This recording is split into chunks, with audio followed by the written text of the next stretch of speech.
I feel like passion's a little overrated. I did not know that you could intern in your first year. I feel like COVID shaped my career path. But I managed to get all of the small scholarships. How I actually was able to graduate without a loan. I think I made a little over $50,000 in scholarship. Hello, hello. Welcome to my YouTube channel. My name is Anjali, and if you're from LinkedIn or Instagram, you are the OG. I have been a tech content creator for 2 years, more than that, 2.5, 3 years now on LinkedIn and Instagram. And I just kept yapping about, oh, I'm going to be a YouTuber too. I'm going to be a YouTuber soon. But I just never started. I just always thought YouTube was a lot of work and might as well create a few more reels or a few more LinkedIn posts before I dive into this. And this isn't even my first YouTube video. Like, I have shot YouTube videos before. I just never ended up posting them because they were too short, or I felt like I was talking too fast or too slow or taking too many pauses, and then the editing was taking hours, and it was always something because of which I didn't post. But hey, we got to start somewhere. And my New Year resolution was to start a YouTube channel. Like, it's literally up there on my vision board that I will start a YouTube channel. So here we are.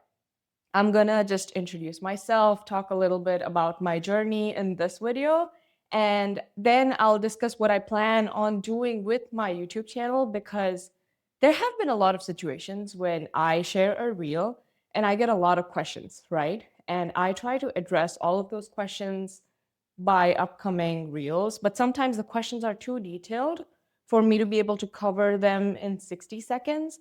And that's when I used to wish, oh, I wish I just was used to like making long form video content. That way I could just talk about everything at once without breaking it down into parts.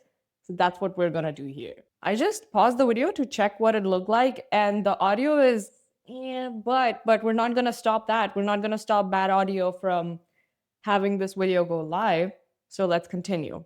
So, my journey.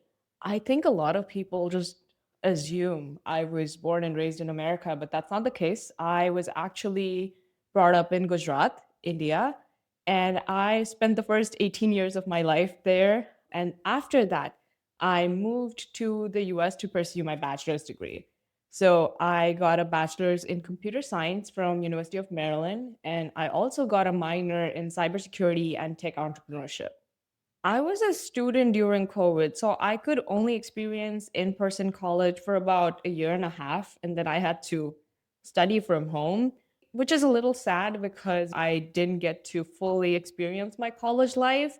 But I think that because of COVID and because I was so free, I was able to overload on the subjects. So instead of taking like 5 or 6 per semester, I would take 8. And I was done with my degree and all my minors in 3 years, even though I didn't have any APs coming in. I don't know if you know what that means, but there are students here in the US who come in with like advanced credits before they start college. I didn't have that. I wish I knew about that, but that's another story. But because of COVID, I was able to graduate in 3 years. And the reason I did that was because one, I wanted to save money. Every single year in the US, like in a college in the US, is extremely expensive. And I getting out a year early meant I saved a lot, right? And the other thing was I'm not passionate about studying. I just wanted to go out, work, and make money. So I know a lot of students who are genuinely like in love with computer science and coding, and they have been, I don't know, making games since they were 10 years old. I was not one of them. I just loved math. I absolutely loved physics, and I knew I would be good at computer science. I still hadn't really coded until like my last year in high school, and that was also very minimal.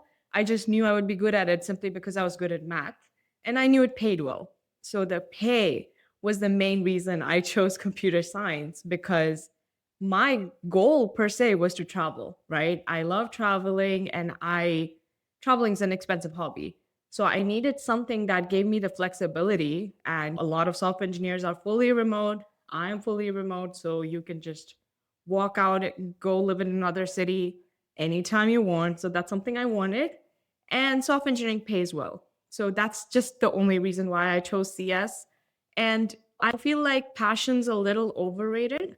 Even if you're not passionate about something, it's completely okay to pursue a field simply because it can enable the life that you dream of. So I chose CS and I worked hard and became good at it. And when you become good at something, you kind of start liking it, which is why I now like coding. Of the 3 years that I spent in college, I got 2 summers, out of which the first one I spent interning for Fannie Mae.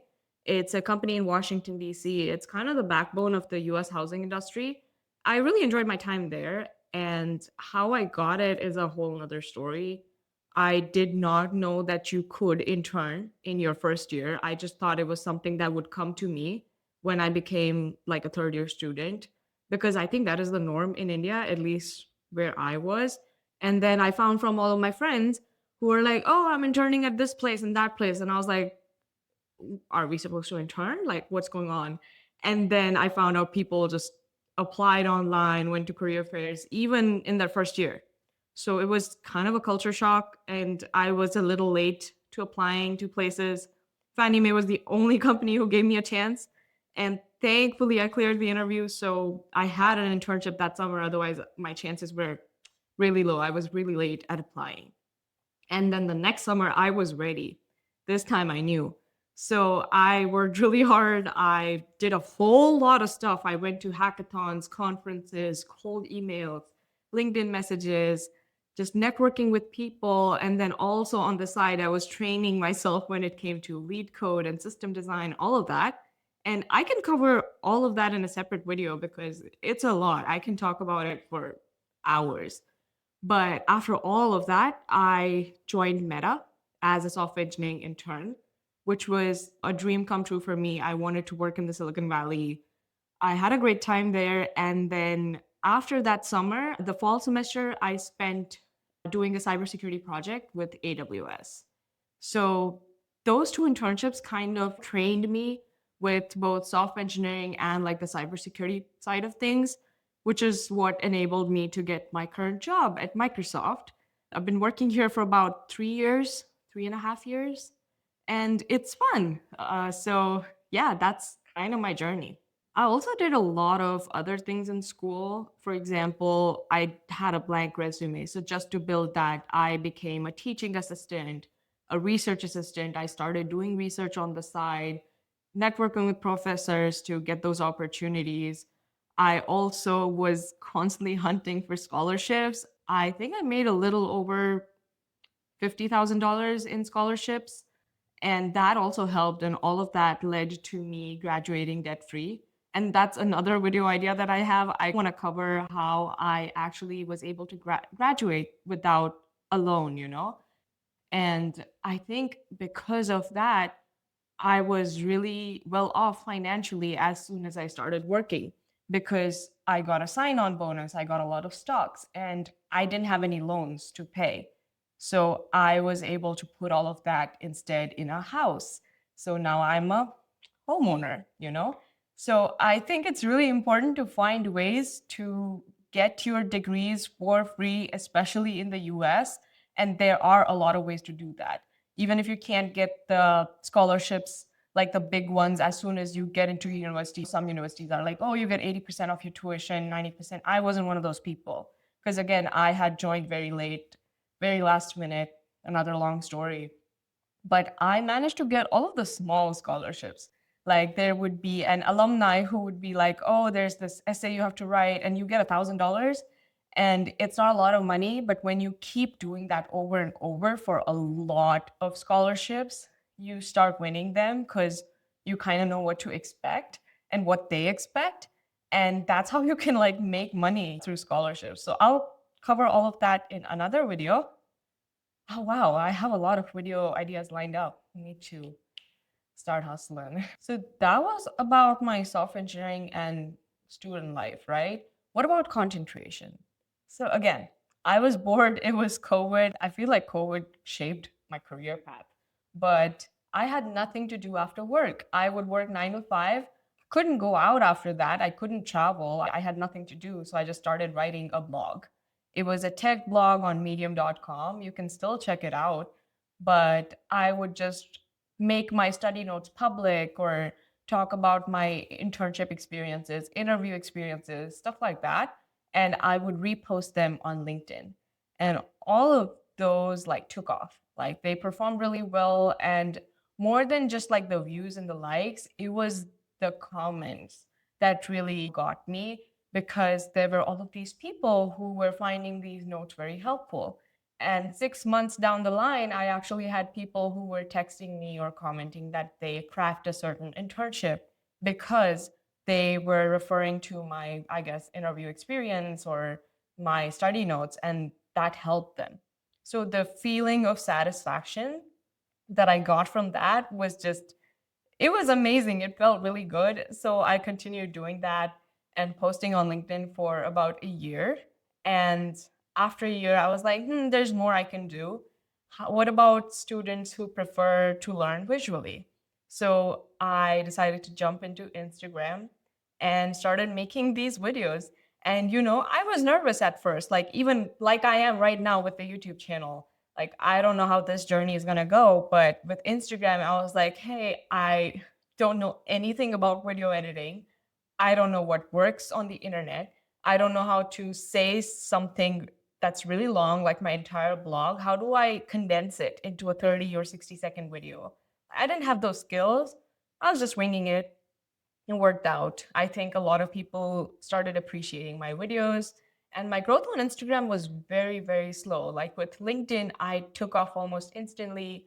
I was at 100K in a year.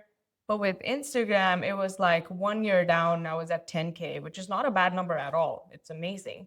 But I was constantly comparing it to LinkedIn, and I was like, oh, maybe I'm not a good creator, good video creator. And I was like, you know what, whatever. I still enjoy the process. So I'm going to do it. And I continued doing it. And because I was enjoying the video process more than the text process, I think somewhere along the lines, I stopped focusing on LinkedIn, was completely like, oh, video content is all I want to make. And I guess my Instagram is something that I'm really, really proud of right now. And yeah, with the Instagram videos, I was getting a lot of comments about, can you explain this or that in more detail? And then I would have all of these video series with part one, part two, part three. But I would love to kind of combine those and give you master classes, which is why I'm starting this YouTube channel. Like, I have so many reels on all of these different little tricks and tips that I have for your LinkedIn profile, for example. But instead, if I could just condense it into a single video, pack it up with everything, and give it to you, I think a lot of students would appreciate that, those of you who do enjoy long form content. So that is why we're here. That is why I've started this channel. Let me know if you have any requests, even if it's a certain video or a text post that you've seen from me on LinkedIn or Instagram, and you want me to elaborate. I am happy to do that. I already discussed like a lot of small video ideas that I have for my YouTube channel, but I am all for taking like suggestions, and just let me know what you want to see from here, because I'm pretty clueless as a YouTube creator. So I completely rely on you, and I'm here to give you what you want. That is all I have for you today. Thank you so much. I think everybody says like, subscribe, and something else, right? Oh, like, share, subscribe. Yeah, do that for me. And as always, I really appreciate you. I hope to see you soon in the next video. Bye.